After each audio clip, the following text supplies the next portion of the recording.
السلام عليكم، اخباركم ايه؟ يا رب تكونوا بخير وبصحة وسلامة يا رب. النهاردة ان شاء الله هكلمكم على افضل حاجة ممكن تتناولوها علشان ما يحصلش معاكم عطش خالص في رمضان.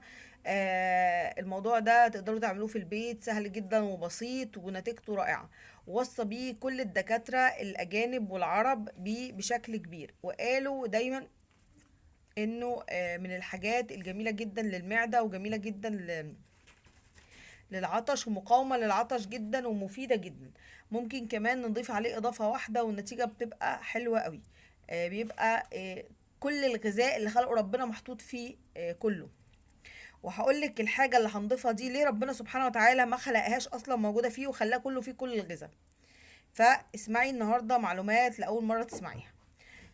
أول حاجة طبعا ما ننساش يا رب ترزق الإيد اللي هتحط لايك وتصلي على النبي. اللهم بلغهم ليلة القدر يا رب العالمين.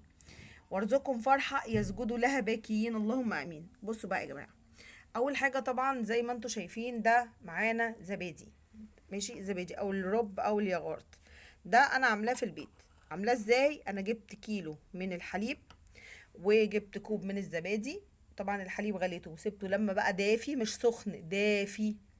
تمام. وقلبت معاه كوب الزبادي كويس جدا جدا جدا، اللي هي علبة زبادي يعني بتبقى نص كوب كده. وبعد كده قسمته في الاوعيه بتاعتي كده انا بحطه في برام. ودفيت الفرن، وبعدين طفيته وحطيته فيه وسبته 6 ساعات. لو جيتي في الاخر لقيتيه مش ماسك، شغلي عليه الفرن دقايق، يعني بصي دقيقه كده، وطفيه وابداي حطيه في التلاجة. النتيجه بتبقى تحفه روعه. طيب ايه المكون اللي نحطه فيه عشان نحصل على كل القيمه الغذائيه؟ التمر.